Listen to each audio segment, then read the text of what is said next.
48 horas o 72 horas. Y nunca esperar. Nunca esperar nada, ninguna hora, pero menos ni 24, ni 48, ni 72. Nunca. Es mucho mejor, y aunque son recursos del Estado, es mucho mejor esperar. Es mucho mejor que ellos abran una carpeta y que después la tengan que cerrar porque la persona apareció, a que se pierdan estas horas.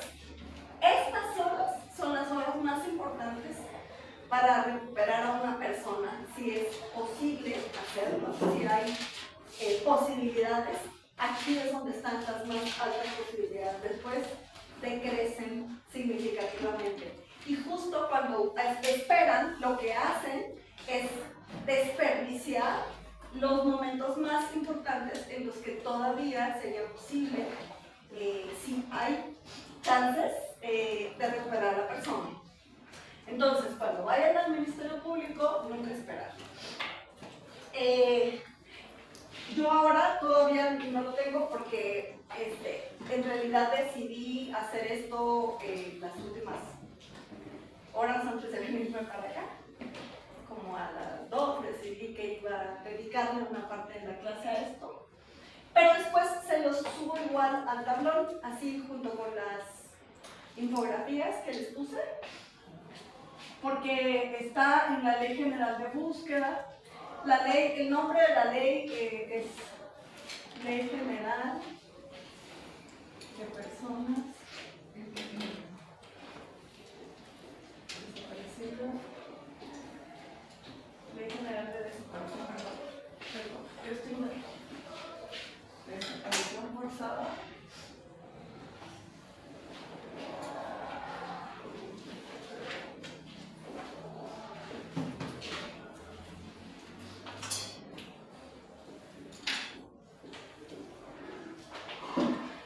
Cometida por particulares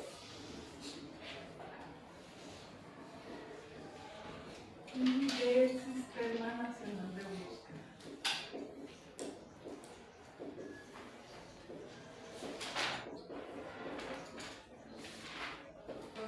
Pero la búsqueda inmediata, es decir, esto de no esperar, significa que la búsqueda debe ser inmediata. Y esto de la búsqueda inmediata está aquí, está en el protocolo homologado de búsqueda.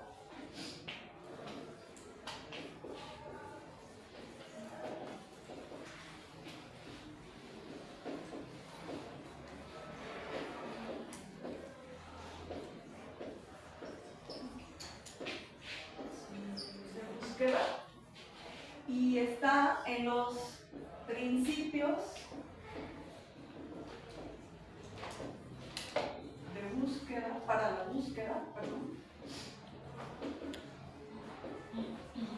de personas desaparecidas.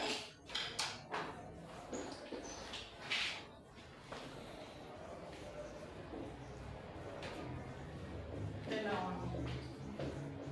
En la clase anterior me decían una de sus compañeras, ¿y qué hacemos si vamos y el Ministerio Público dice que no quiere y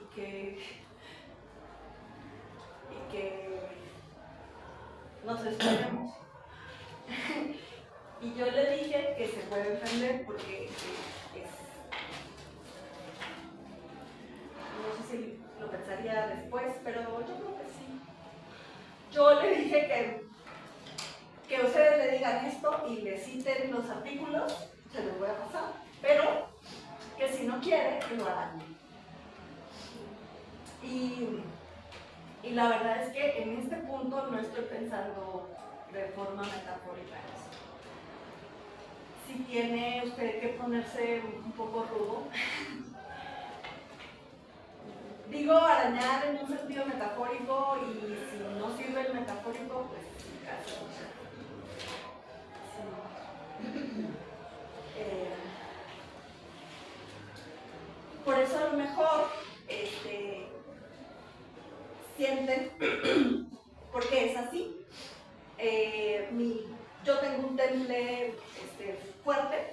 pero además trabajar con estos temas y muchas veces con personas que esconden su falta de diligencia, funcionarios, pues hay que tener, no he necesitado arañar a nadie, pero hay que tener fuerza interior y presencia para no permitir que le digan a uno que tiene que esperar. Y hay veces que le van a decir cosas como, ya lo busco en el torito, a lo mejor anda con un amigo, a lo mejor anda borracho, o si es una mujer, el clásico de que se fue con el novio, y esas tarugadas. Entonces, si se fue con el novio, pues ojalá que sea eso y no que esté, que alguien le esté torturando, abusando o esté debajo de la tierra, ¿no? Entonces, pues, que abra la carpeta. Entonces se tiene que no esperar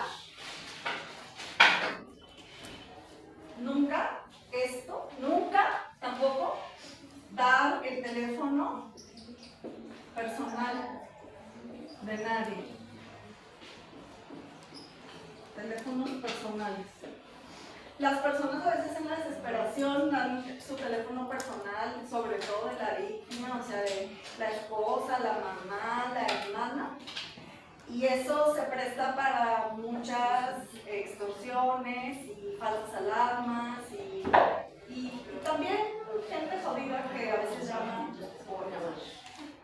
Entonces eso es muy destruye mucho, ¿no? Entonces es mejor que no lo hagan y que se esperen al proceso. Bueno, ahorita voy a hablar del proceso de 4 vías.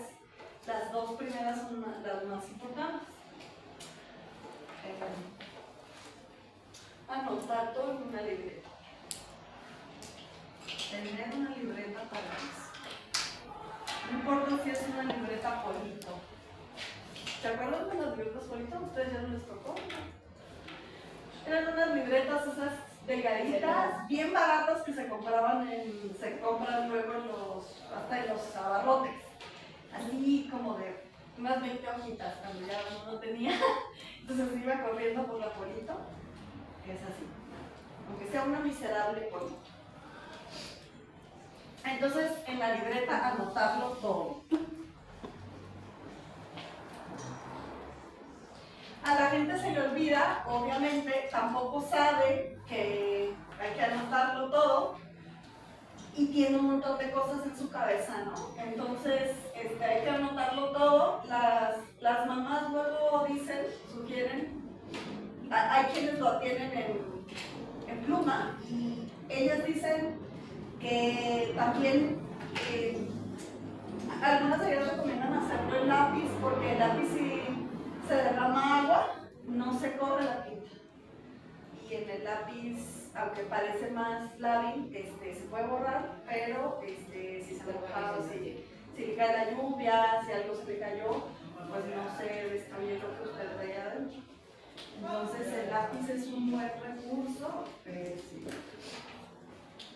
Y anotarlo todo es, en este primer momento, pues anotar quién fue, cuáles fueron las condiciones del último avistamiento de la persona, quién la vio por última vez, a dónde iba, qué traía puesto,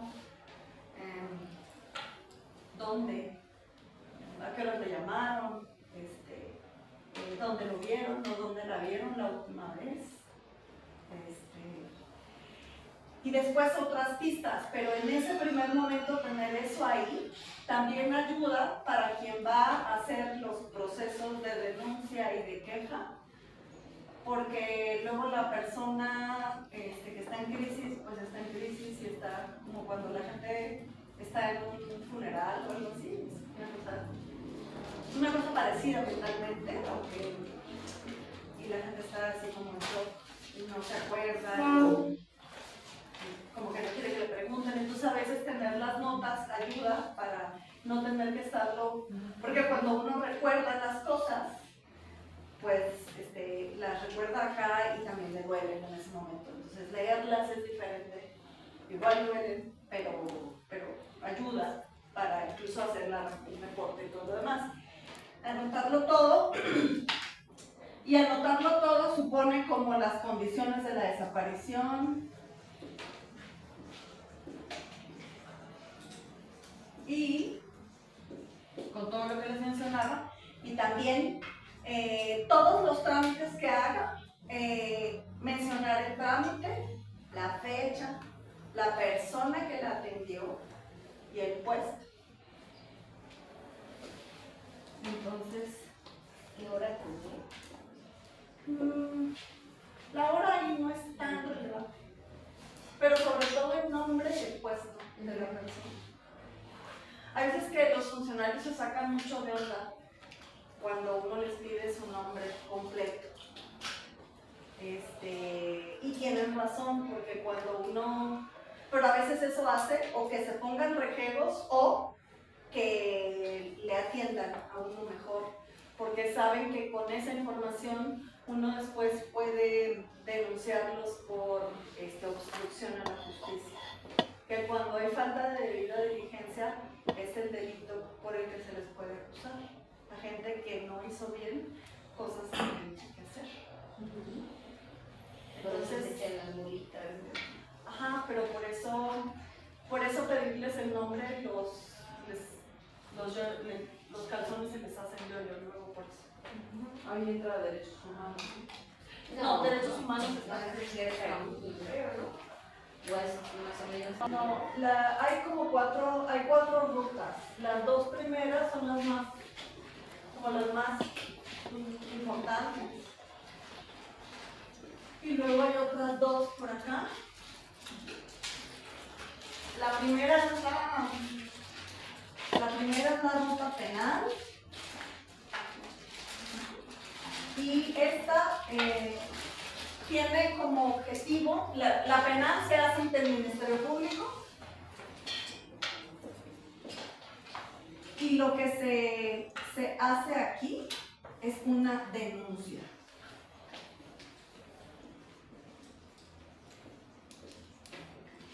El propósito de la vía penal es buscar a las personas responsables para sancionarlas. Entonces, digamos que el objetivo aquí es buscar responsables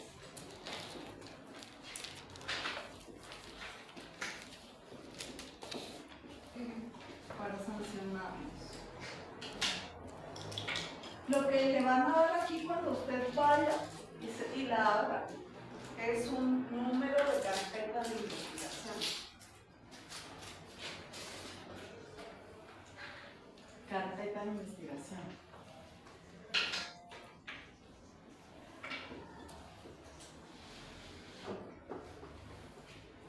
Es muy importante que el número de carpeta, igual que ahorita vamos a ver allá, en el segundo, que el número de reporte, usted lo anote en su libreta y se lo vaya memorizando también, porque cualquier llamada o visita y el seguimiento es con esos dos números. Y le deben dar siempre copia de esto, del reporte y de la denuncia. Y de todo lo demás, usted tiene derecho a tener copia.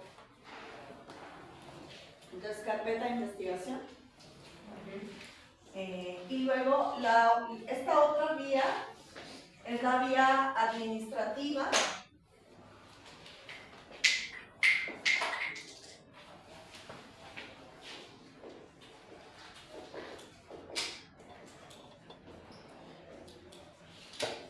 Y esta se hace ante la Comisión de Búsqueda local o nacional.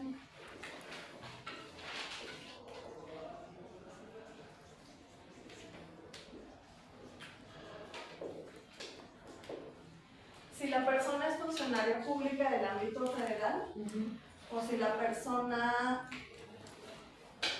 se presume que quien la desapareció es algún funcionario federal, del Ejército, de la Guardia Nacional o funcionario federal, entonces no se hace ante un ministerio público local, sino ante un ministerio público federal, y no se va a la comisión de búsqueda local, sino a la nacional. Esta es como la segunda ruta. Aquí lo que le van a dar es un número de reporte. O sea, aquí lo que le dan es el reporte de búsqueda. Y el objetivo de la comisión de búsqueda es encontrar a la persona desaparecida.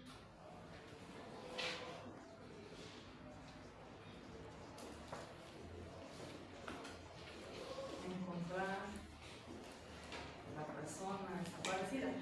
En un mundo ideal, no se requeriría esto. Y si se tuviera, pues se tendrían que comunicar estas dos entidades. Pero en los hechos no es así. Entonces la familia tiene que ir al Ministerio Público. Quien ha ido alguna vez a ser como víctima un Ministerio Público sabe que eso es esperar como unas 6 horas, 7 horas, 10 horas. Es un día. Ajá.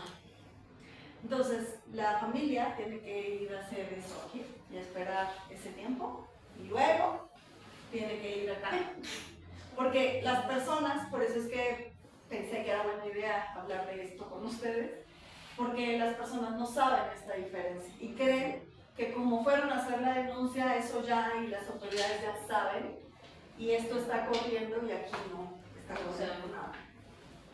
Y nadie le está buscando. Acá lo que seguramente van a hacer es hacer investigaciones y van a mandar llamar a la familia y van a mandar así como todo ese vía crucis, porque lo primero que hacen también es y lo que siempre pasa en los delitos, pues las personas que más aportan información al inicio, pues son los familiares, son las víctimas directas o sobrevivientes. Entonces, el objetivo es encontrar a la persona desaparecida y aquí lo que le van a dar es esto. Acá, perdón, me olvidé, es muy importante que la carpeta de investigación se abra por desaparición, no por privación ilegal de la libertad y tampoco por secuestro. Hay casos en los que la carpeta se abre por secuestro porque hubo una llamada diciendo que pedían dinero. Pero después de que esto deja de ocurrir, incluso ahí en el inicio puede haber sido un secuestro, pero después se convierte en una desaparición porque si después ya no llamaron y usted no conoce el paradero, entonces se tiene que reclasificar como desaparición. Y muchas veces lo que hacen es abrirla por esos dos delitos y no se activa y no se tienen las vías ni de búsqueda, ni de comunicación, ni después si hay el resto de la ruta interfiere si el delito no está bien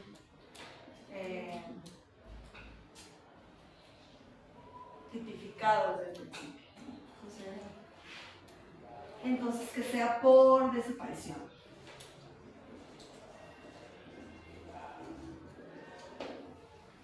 Ahora ya no existe, pero antes estaban las averiguaciones previas y antes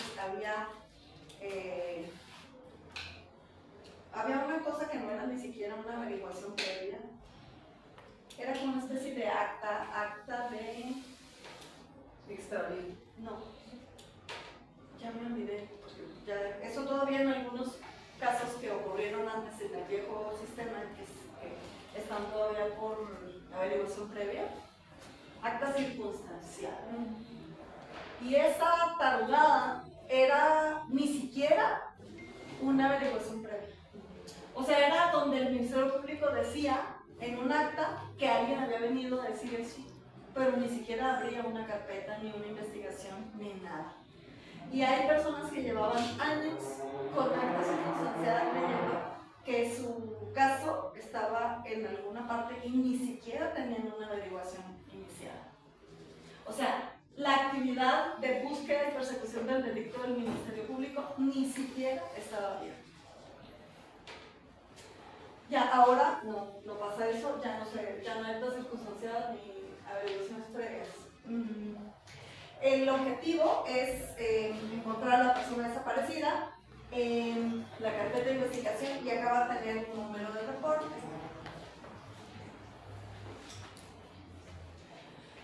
Y luego hay estas dos vías son las primeras que hay que activar y las más, como las más urgentes. Hay otras dos vías que son la vía de derechos humanos, jurisdiccional, y la vía de derechos humanos no jurisdiccional.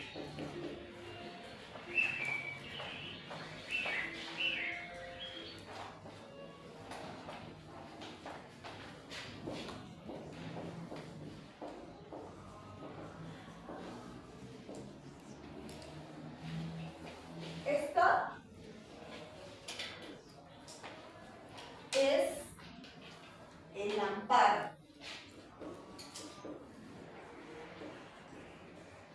O sea, es demanda de amparo. Y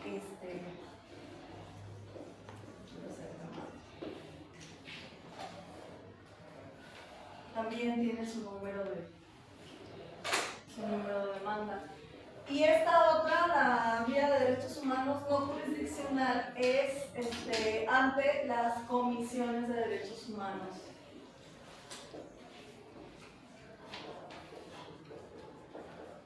Que pueden ser las comisiones local o nacional.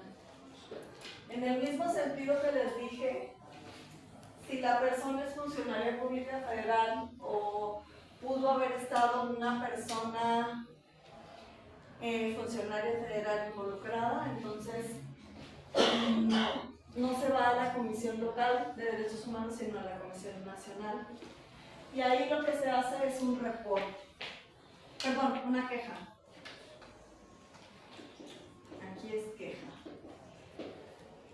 Entonces, aquí es demanda, aquí es denuncia ante el ministerio, reporte ante la comisión de búsqueda, demanda ante el juez de amparo, aquí es un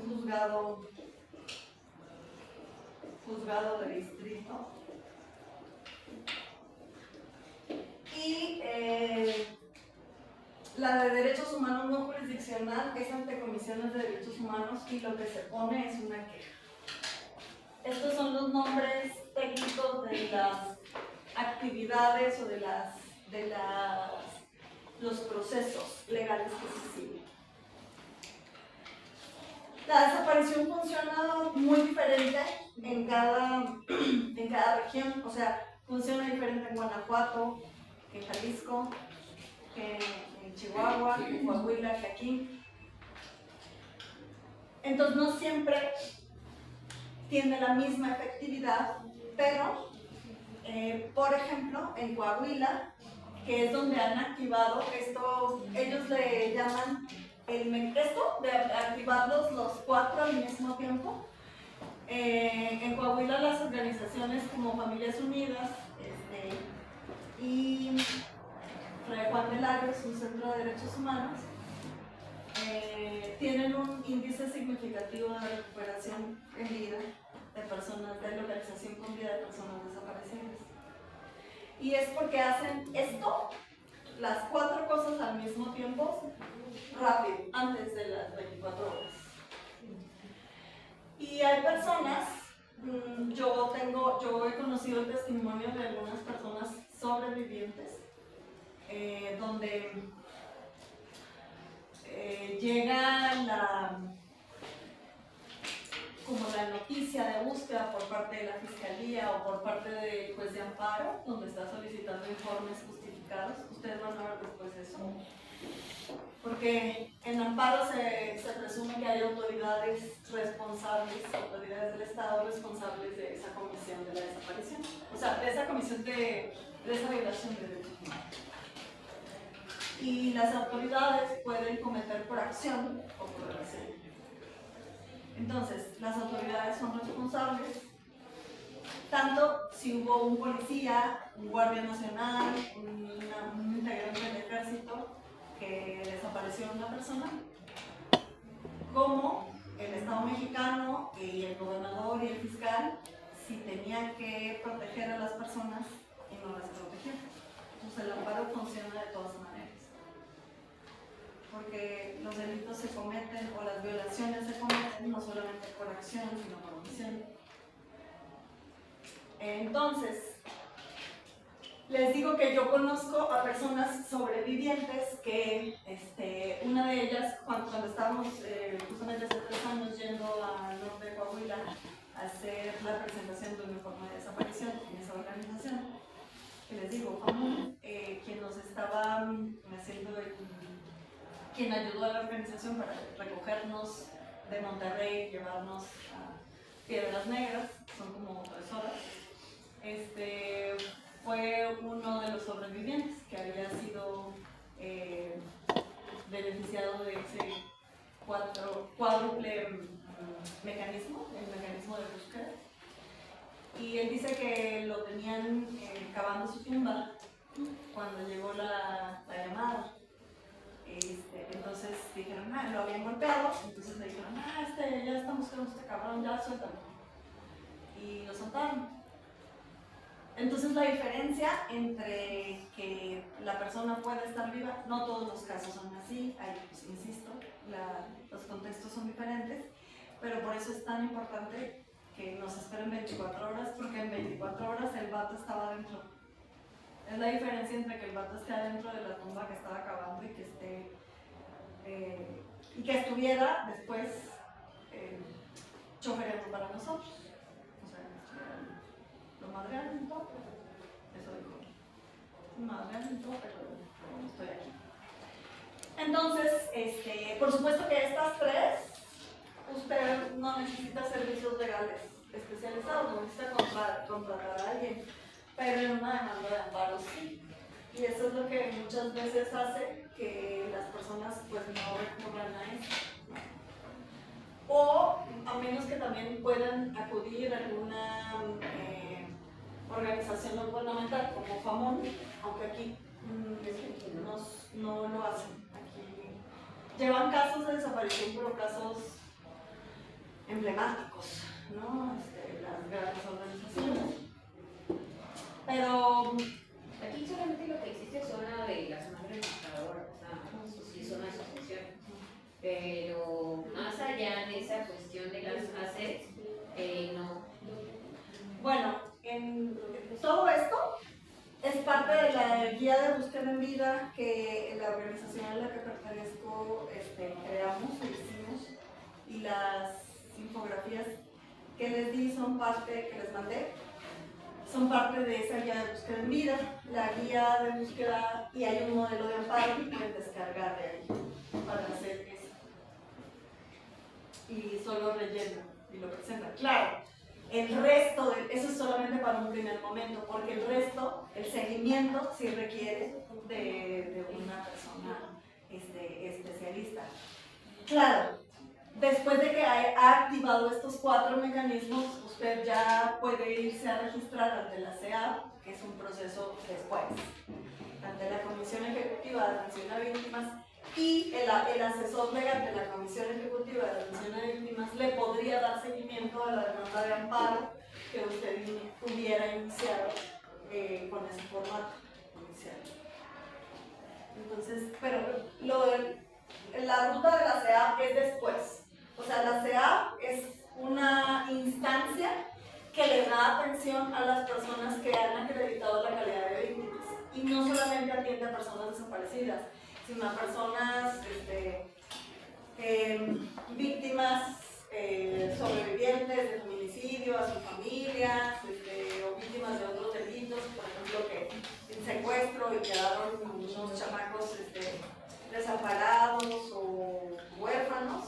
Entonces pueden ir a la CEAP y gozar de los beneficios que tiene la CEAP. Que hay también nacional, o sea, federal y local. Entonces son las comisiones de atención a víctimas.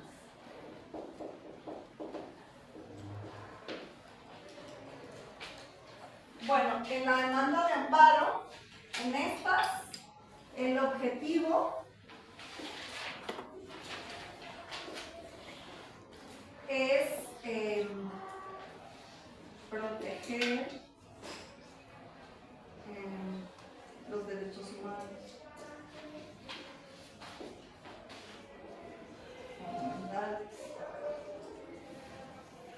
La diferencia es que de esta, por ejemplo, al final de esta ruta, lo que hay es una sentencia. Si ya se encuentra personas culpables, que casi no tenemos sentencias, aquí se tiene reporte de localización.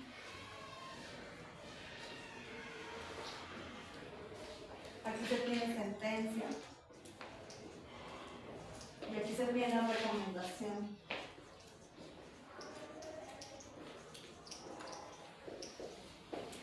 La diferencia entre estas dos vías protegen derechos humanos, pero esta dice que es jurisdiccional y esta es no jurisdiccional.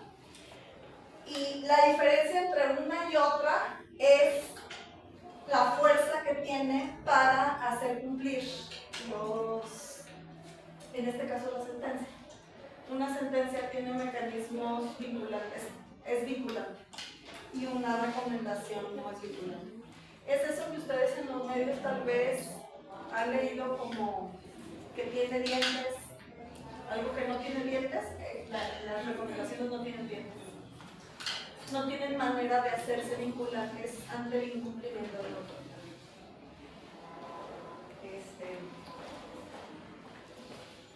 Bueno, ¿se entiende la diferencia que tú preguntabas, Ángel? Porque decías que si entraron de derechos humanos. Entonces, ahí están las otras dos vías, que es una vía jurisdiccional, como su nombre lo indica, y no jurisdiccional.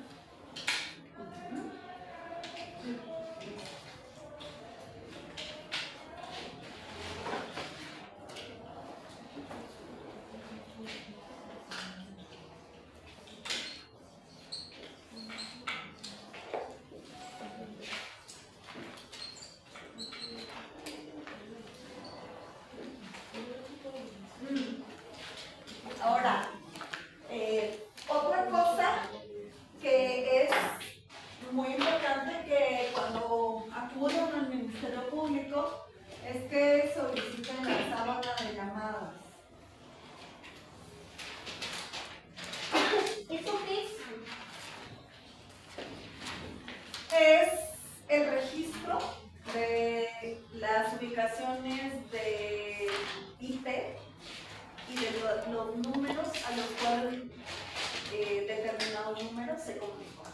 O sea, si piden una sábana, sí, obviamente una autoridad es la que tiene que pedir eso, una autoridad judicial o ministerial.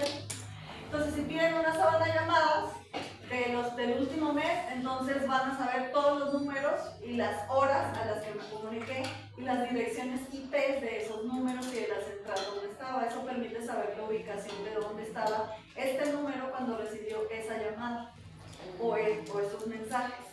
Y es delicado porque pues, obviamente afecta o sería potencialmente afectaría potencialmente otros derechos que cuando está la persecución de un delito pues están justificados porque se violan datos personales y se viola la intimidad, porque están esos otros números y están los mensajes que se recibieron y que se enviaron de este número. Entonces, por eso es importante pedir la sábana de llamadas. Una amiga trabaja en la fiscalía de desaparecidos y dice que al final encuentran a los desaparecidos con de muchos casos. Ya sea vivos o muertos, pero es lo que les sirve para identificar. Y bueno, ella es buena, o sea, no está tan maleada y es lo que me ha comentado a través de la IP, de su celular.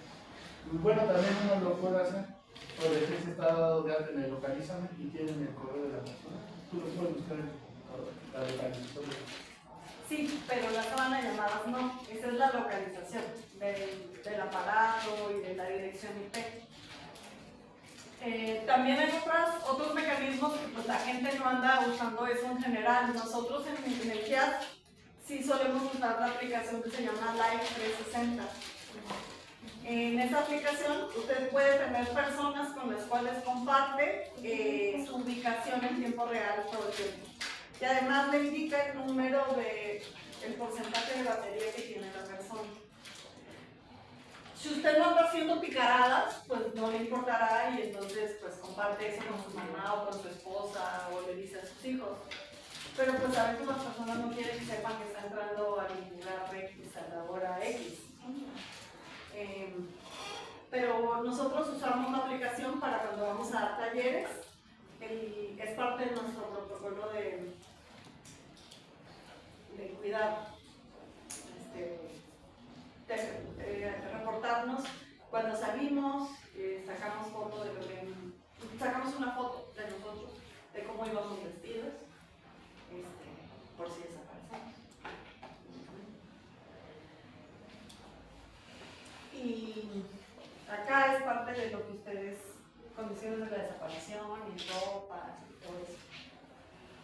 Por eso tampoco es buena idea que usted se vaya de su casa y no le diga a su papá, a su mujer, a su compañero de casa, a su hijo, a la persona con la que viva. Si usted vive con alguien, ¿a dónde va? Es bueno que sepa a dónde va. No por control, sino por eso. Luis no dijo a dónde ir. Pero encontraron la camioneta vacía. O sea que lo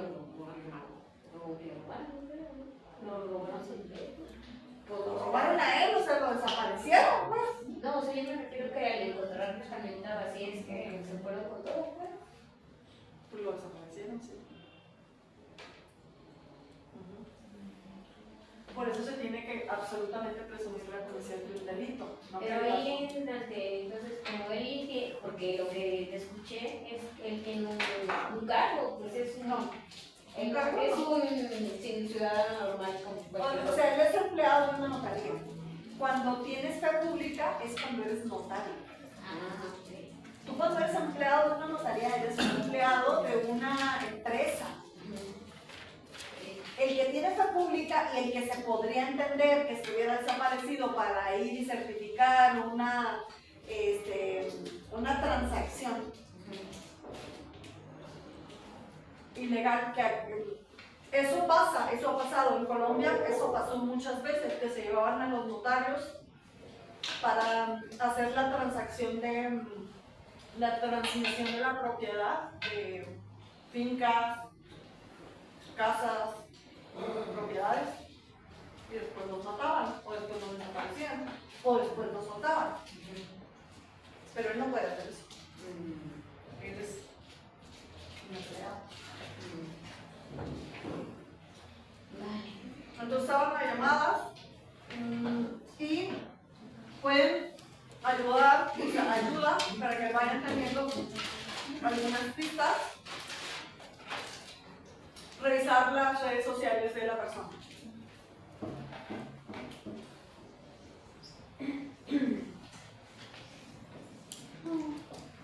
¿Qué compartió? ¿Quién le dio me gusta? ¿O quién le dio me divierte? Porque esas cosas importan.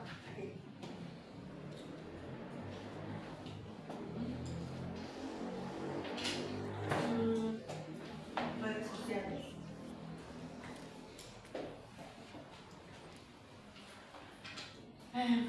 Creo que no, de esto primero no se me está olvidando nada. También se solicitan permisos para acceder a las redes sociales, de WhatsApp o... ¿Para acceder? Sí. Después sí puedes, pero lo tiene que solicitar tú se lo pides al Ministerio Público. Pero ya sería después en el proceso. En el proceso, exacto. O sea, estos son primeros auxilios. Sí. Cuando ustedes, o sea, los primeros auxilios, ¿alguien de aquí sabe dar primeros auxilios? Bueno, los primeros auxilios no es diagnóstico, no es operación, no es cura, eso viene después.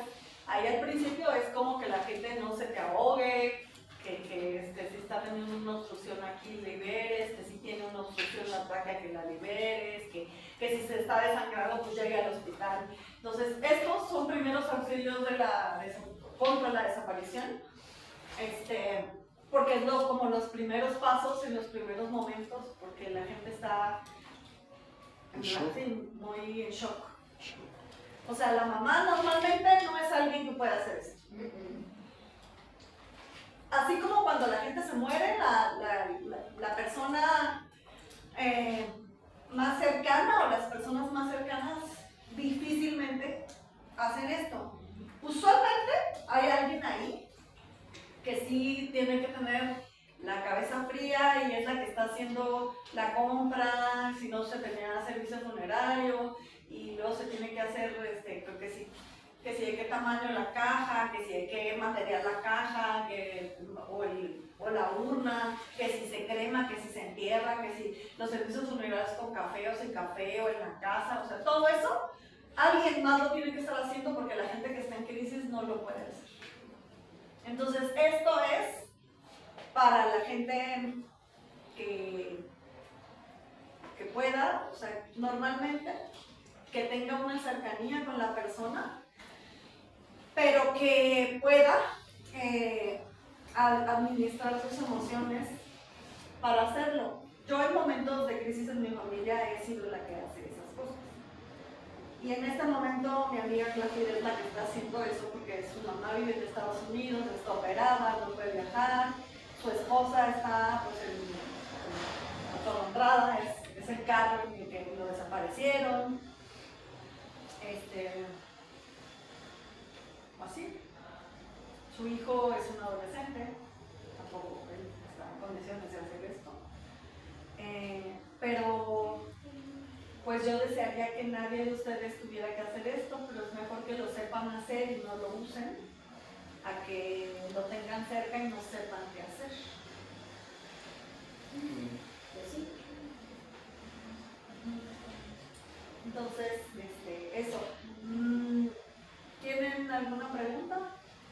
Igual con los menores de edad es lo mismo. ¿Lo qué? Menores de edad es lo mismo. Cuando hay menores de edad, es necesario que además de esto se solicite al Ministerio Público que active la alerta AMBER.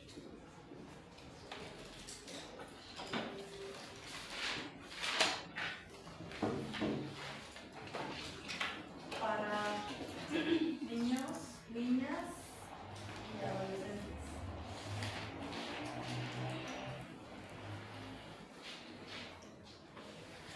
Bueno, dado caso yo tuve un primo que desapareció, pero o sea, sí lo encontramos, pero lo que no me quedó así claro es que la patrulla que lo encontró lo llevó a la casa.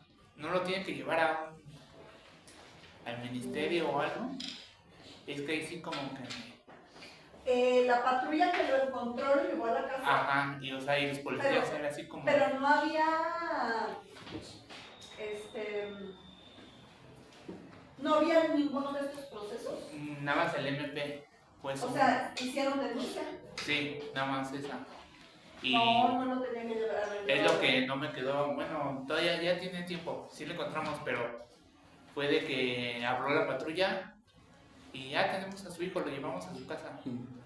O sea, y lo llevó o sea, que lo botó y ya. O sea, y su mamá tuvo que ir otra vez al MP a darle baja la denuncia. O sea, es lo que, o sea, no me... Eso no se debe hacer, ¿sabes? No, es lo que... O sea, la denuncia por desaparición no es... Ustedes todavía no ven derecho penal, pero en derecho penal van a ver que hay delitos que se persiguen de oficio y que hay delitos que se pueden perseguir por la elección de pago. Entonces, los delitos que se ofrecen, que se persiguen a petición de parte, ahí no es una denuncia lo que se hace, sino es una querella. Entonces, si a usted le prestaron dinero, usted prestó dinero y no le pagaron, o le pagaron después y usted ya lo perdonó, le pagó, qué sé yo. Entonces, ese delito que es abuso de confianza, ese delito se persigue a petición de parte. Usted puede ir y retirar la querella, o sea, la denuncia que hizo, la apertura de la carpeta. Pero por los delitos graves como este, además la desaparición es una grave violación de derechos humanos, no solamente es un delito grave, sino es una violación de derechos humanos, por eso es en el ámbito, por eso es amparo directo, porque no es por violaciones al debido proceso, sino es por una violación grave de derechos humanos. Y en una violación grave, el que sea una violación grave significa además que implica además en el caso de la desaparición que es muy ofensiva.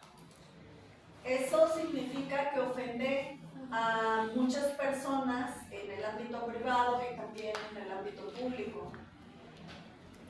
El que haya personas desaparecidas también es una ofensa social, porque a todos y a todas nos debería importar qué pasó, qué ha pasado con esas 130,000 personas que llenarían casi 2 estadios Azteca y no están. Porque eso significa muchas cosas. Eso implica que hay potenciales redes de criminalidad, que hay impunidad, que el Estado no ha funcionado. Y por todo eso, esa es una ofensa que también, aunque ustedes no se den cuenta y no se hubieran enterado antes, eso también les afecta a ustedes. Porque el saber qué pasó, es decir, el derecho a la verdad, es un derecho al que tienen derecho, para la repetición, no solamente las personas que vivieron la violación, sino todas las personas que integran una sociedad. Entonces es muy ofensiva y presupone consustancialmente, o sea, de forma paralela, la comisión de otros delitos, porque la desaparición además usualmente implica tortura. Modalidades de tortura no solamente porque puedan violar o abusar o golpear a la persona, sino porque ya tenerla incomunicada y todos los manifestantes y todo lo que vive antes de que la ejecuten, si es que la ejecutan, son modalidades de tortura. Por todo esto, una vez abierta, no debería cerrarse. Tendría que seguirse esta investigación, investigándose por parte del Ministerio Público. O sea, aunque la persona ya diga, ay no, ya lo encontramos. Es que aunque la persona haya aparecido y haya aparecido con vida, eso no quiere decir que la desaparición no existió. O sea, aunque usted no haya desaparecido, si se lo llevó una patrulla 15 minutos, 20 minutos y después lo soltó y lo volvió o lo amenazó, eso es una desaparición. Sigue siendo una desaparición. Porque hay un agente del Estado que lo privó, y eso pudo haber sido corto o largo, ¿no? Claro, las personas por una hora o así no suelen hacerlo. Y aparte de esto, muchas veces sienten que no va a ir a ninguna parte. Pero incluso solamente por la razón, o sea, yo puedo entender si ustedes no tienen confianza en las instituciones, lo cual sería un poco contradictorio porque están en una carrera como esta. Entonces tendrían que hacer uso de eso, así sea por favor, por hacer trabajar a la gente que tiene que trabajar, porque abran una carpeta como lo tienen que abrir.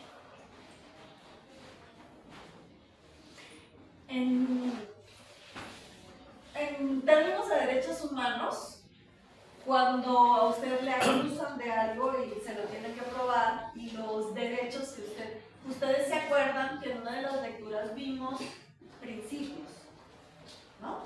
Vimos normas y vimos principios. El principio de debida diligencia es el principio que opera no para los ciudadanos, sino para las autoridades. O sea, cuando usted lo acusan de un delito, lo que usted tiene derecho es al principio del debido proceso, a todos los derechos que integran el debido proceso. Que usted sepa de qué se le acusa, que tenga derecho a una persona, asistencia legal por un profesional de derecho, un abogado, una abogada, que se hable en su idioma, que no se le golpee, que no se le extraiga declaración mediante tortura, que usted tenga copia de su expediente para que pueda articular su defensa. Todos esos son formas de cumplir con el debido proceso. Pero las autoridades tienen que obedecer el principio de debida diligencia. Y la debida diligencia consiste en que las autoridades hagan las cosas, las acciones necesarias que tienen que hacer para cumplir con su función, la función central que les es encomendada o sus obligaciones. Entonces, si acá, por ejemplo, en el Ministerio Público, su propósito es perseguir el delito para encontrar a los responsables del delito, ¿sí? Entonces, en el Ministerio Público, al Ministerio Público puede ser que no le digan que el Ministerio Público a su vez le ordene al médico legal que haga recuperación de muestras, por ejemplo, en casos de mujeres que perdieron la vida de forma violenta. Puede ser que no, dentro del Código Penal, no se establezca que el Ministerio Público le diga al médico legal extraerle la materia genética de las uñas, de la boca y de la cavidad anal y vaginal, ¿sí? Pero eso, dentro de otros protocolos que han surgido después, se ha tenido que especificar que sí se haga. Porque si toda muerte violenta de mujer se tiene que iniciar como carpeta por el delito de feminicidio, entonces se tiene que mantener como parte de esa persecución, esa obligación general de perseguir el delito, es que yo tengo que recuperar la información necesaria en el momento antes de que desaparezca, antes de que entierren a la persona o la cremen, o antes de que se pudra el cuerpo y ya no tengamos uña, boca, vagina o ano, para saber si hay qué material genético hay, qué células y si hay materia seminal. Entonces, eso es parte de lo que tendría que hacer un Ministerio Público que está haciendo bien su trabajo. Ordenarle a los profesionales que están ahí a su cargo que lo hagan. No importa que lo digan, porque sí lo dicen otros protocolos después, pues, por supuesto. Pero a veces, pues, por eso es lo que les digo. Lo que hace que ellos digan que hay que esperar es lo que hace que muchas veces los funcionarios, o sea, si ahí se retiró la denuncia, es porque claramente no están siguiendo la debida diligencia. No, incluso dice su mamá que casi la obligaron, o sea, que era de cuando la asistió era de pídeme.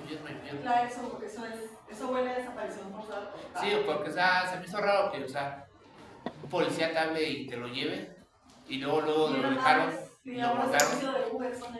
O sea, lo dejaron y se botaron, o sea, y yo les dije, ¿cuál es su nombre y su placa? Y sí se pusieron medio claro. payaso, ¿no? Bueno, ven que por eso les digo que cuando se lo dije aquí, no. Sí, que cuando pidan los nombres, sí, ¿no? Que pidan los nombres. Todos los nombres. Sí, si piden los nombres muchas veces eso hace que la gente haga su trabajo o que se friquee porque se preguntan ¿y para qué quieren mi nombre?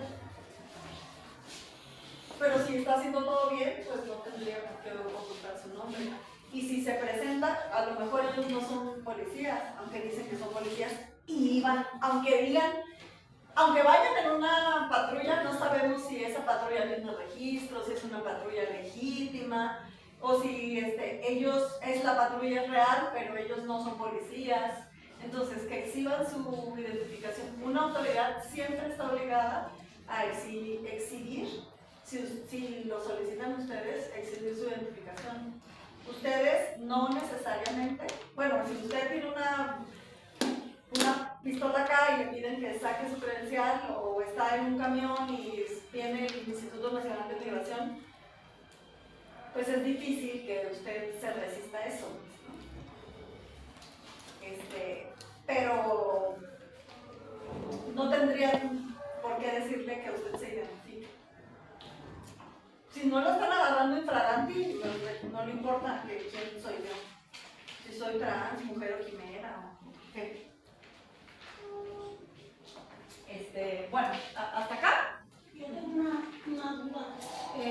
Bueno, porque sí se ve casos que han desaparecido o han secuestrado, no sé, y los amenazan para no hacer las denuncias. Entonces, ahí que tiene que hacer o qué. Bueno, evidentemente por eso digo que en un mundo ideal. Ahí, en todo caso, que sí haya el reporte, sí es necesario que haya el reporte. Y la denuncia, pues depende, por supuesto, del cálculo y de la disposición de la familia. O sea, hay personas que ceden y es muy respetable también que cedan a la amenaza.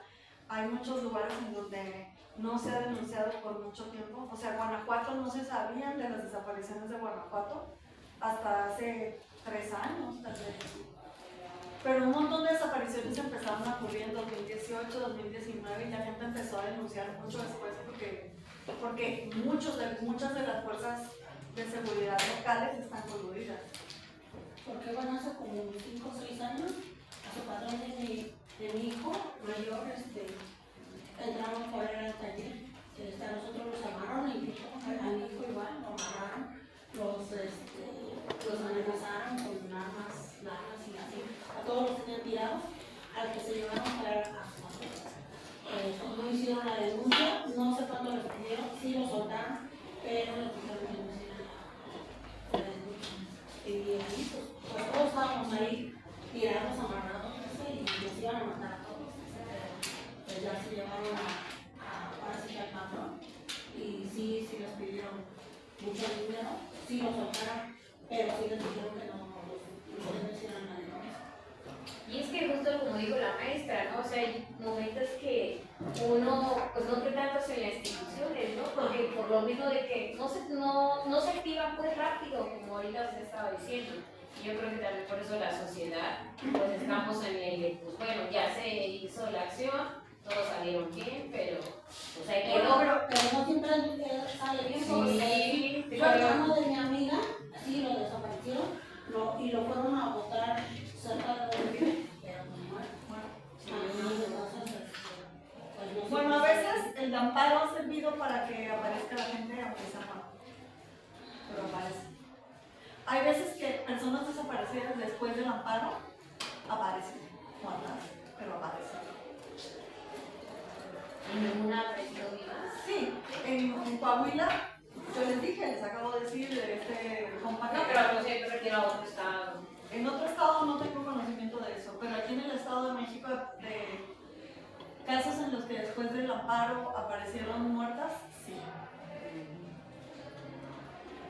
Y la gente no quiere que su familiar aparezca muerto, pero siempre es mejor que aparezca a que no. Como los 40 de la medicina, porque no aparece y siguen perdidos. Bueno, pensé que sí íbamos a conseguirlo. Ya estamos a 5 minutos. Bueno, les agradezco y también me parece que, bueno, no sé si para ustedes fue para mí era necesario también usar este rato para esto y no solamente para llorar en mi casa. Nos vemos la siguiente sesión. Les pido que ahora sí lean las 20 páginas, por favor.